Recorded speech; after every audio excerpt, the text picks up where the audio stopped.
चुनावी महासंग्राम। जी हां, चुनावी महासंग्राम विधानसभा का है या लोकसभा के संदर्भ में कहे। और इन लोकसभा और विधानसभाओं में क्या होते हैं, जातिगत समीकरण। और जातिगत समीकरण ऐसे समीकरण है कि जाति है कि जाति ही नहीं। इन तमाम मुद्दों पर बात करने के लिए आया है मुख्य नायक आपके सामने। और पहले अभिवादन स्वीकार कीजिए बालकृष्ण बाविस्कर का। बात करते हैं चुनावों की। चुनाव जो है मध्य प्रदेश में संपन्न हो चुकी है और भारतीय जनता पार्टी ने हैट्रिक लगा दी है। और भारतीय जनता पार्टी ने चुनाव जीतने के साथ में एक नया चमत्कार किया है। हालांकि भारत के संदर्भ में कहे और एक और पक्ष यानी कि 2014 के बाद में जो राजनीतिक परिवर्तन हुआ है, जो परिवेश में कहीं ना कहीं परिवर्तन हुआ है, वो हुआ है 2014 की मोदी सरकार में। भारत में मोदी सरकार के स्थापित होने के बाद या मोदी सरकार सत्ता में आने के बाद, क्योंकि मोदी सरकार जैसे ही सत्ता में आई तो सरकार कहीं न कहीं केंद्रित हो गई, यानी कि केंद्र के हाथों में राज्य सरकारों के भी कुछ पहलू जा चुके हैं, कुछ अधिकार जा चुके हैं, ऐसा कहा जा सकता है राजनीतिक विश्लेषणों के आधार पर। क्योंकि केंद्र में दूसरी बार जब मोदी सरकार रिपीट हुई और विधानसभा के चुनाव जब राज्यों में हुए तो कई ऐसे राज्य थे जिनमें भारतीय जनता पार्टी पुनः सत्ता में आई। और सत्ता में आने के बाद यानी कि राज्यों में यदि 2 से 3 बार कोई सरकार पुनः रिपीट हुई है तो वहां के मुख्यमंत्री बदलने का सिलसिला जारी रहा है। हालांकि कर्नाटक के संदर्भ में हम आप जानते हैं कि ये नीति औंधे मुंह गिरती, किंतु गुजरात में देखें या मध्य प्रदेश में देखिए या कई भारतीय जनता पार्टी के राज्य में देखिए या हरियाणा में देखिए या और कई राज्यों में देखिए, कहीं ना कहीं परिवर्तन स्वभावतः दृष्टिगत हो रहा है।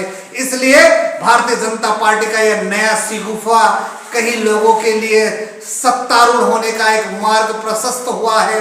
कहीं ने सत्ता खोई है, कहीं ने उस परंपरा और उस मिथक को भी टूटा है कि जहां पर केवल एक ही पार्टी के एक ही व्यक्ति की सरकार हुआ करती थी राज्यों के संदर्भ में। उसी तारतम्य में मध्य प्रदेश में परिवर्तन हुआ, हरियाणा में परिवर्तन हुआ, गुजरात में परिवर्तन हुआ।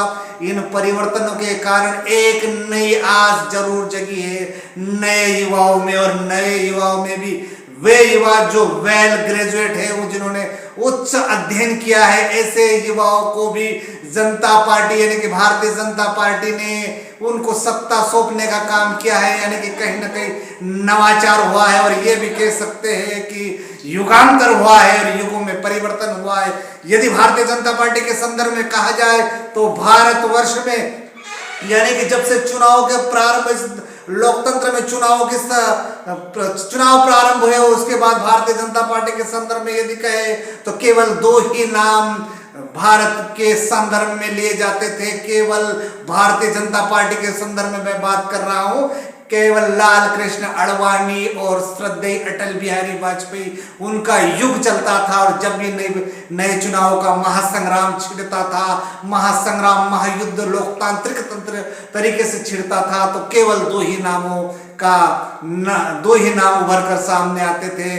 किंतु परिवर्तन प्रकृति का नियम है और उसी परिवर्तन के आधार पर मुख्य नायक आपसे बात करना चाहता है कि मुख्य नायक ने जो कहा कि परिवर्तन हुआ है तो वही अटल युग, वही आडवाणी युग समाप्त होकर मोदी शाह युग केंद्र के संदर्भ में प्रारंभ हो चुका है।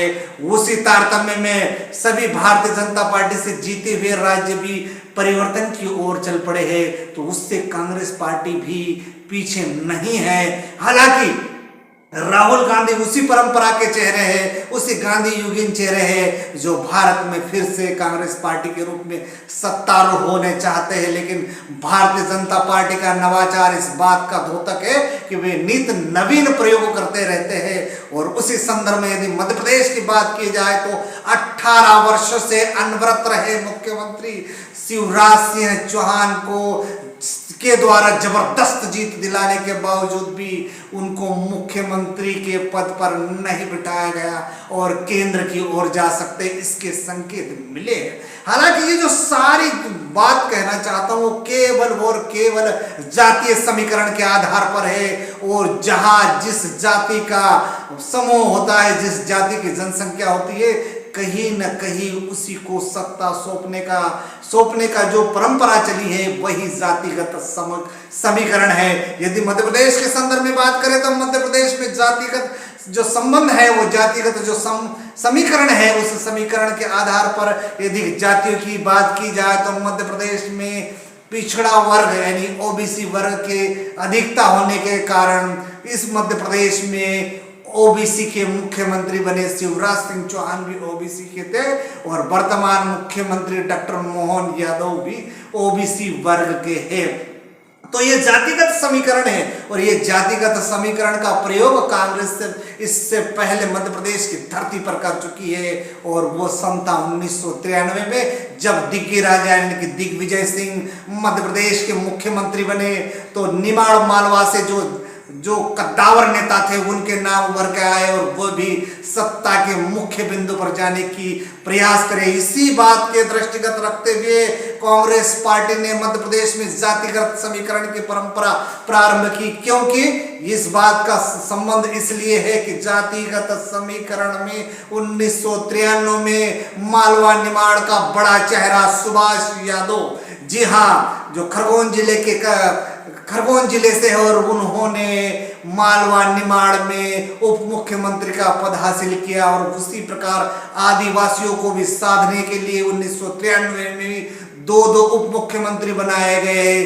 जी हाँ, दूसरा नाम है आदिवासी वर्ग यानी कि अनुसूचित जनजाति वर्ग से है और वह था जमुना देवी। यानी 1993 में कांग्रेस पार्टी इस प्रकार के प्रयोग कर चुकी है और वही प्रयोग भारतीय जनता पार्टी ने इस बार किया है। जगदीश देवड़ा अनुसूचित जाति यानी कि एसटी वर्ग से है और उसी प्रकार ब्राह्मण जाति वर्ग से भी लिया गया है चेहरा।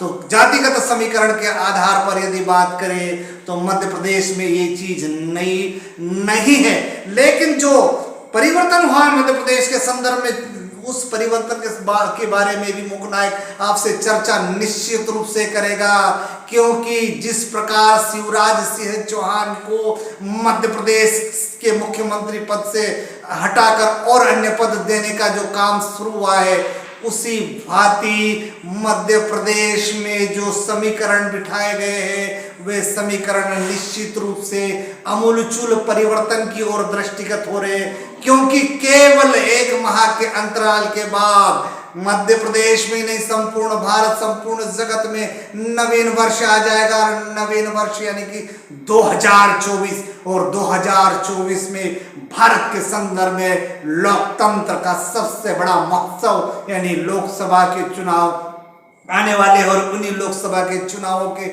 मद्देनजर इस प्रकार के परिवर्तन किए जा रहे हैं। वर्तमान कांग्रेस के परिप्रेक्ष्य में एक चीज प्रासंगिक निश्चित रूप से हो रही है कि जिस प्रकार मध्य प्रदेश के शिवराज सिंह चौहान जो 18 वर्ष से मुख्यमंत्री थे वे बदल दिए गए, तो फिर कांग्रेस भी पीछे कहाँ रहेगी। कांग्रेस ने परिवर्तन करते हुए कांग्रेस पार्टी के कद्दावर नेता और पूर्व मंत्री तेज तर्रार नेता जीतू पटवारी का पटाक्षेप किया है और जीतू पटवारी को कांग्रेस का मध्य प्रदेश का अध्यक्ष घोषित कर दिया है। जी हाँ, जीतू पटवारी अपने तेज तर्रार छवि के लिए जाने जाते हैं। वही आदिवासी मुख्यमंत्री के बात रखने वाले उमर सिंगार, जी हाँ, धार जिले से उमर सिंगार को नेता प्रतिपक्ष बनाया गया है। तो यानी कि एक युगांतर हुआ है, भारतीय जनता पार्टी ने मुख्यमंत्री बदलकर एक नया परिवर्तन किया है। वही कांग्रेस पार्टी ने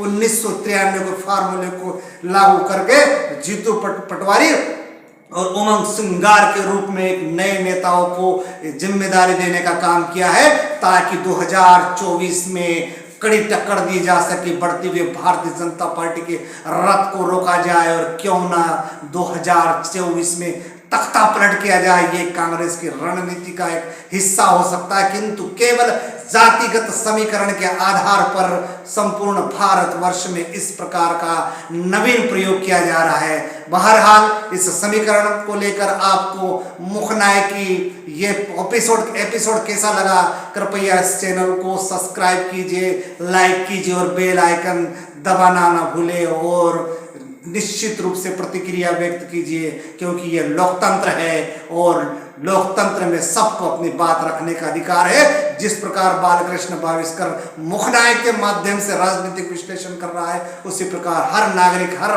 व्यक्ति को जो मुखनायक का दर्शक है, उनसे निवेदन है कि वे भी अपनी राय रखें। नमस्कार।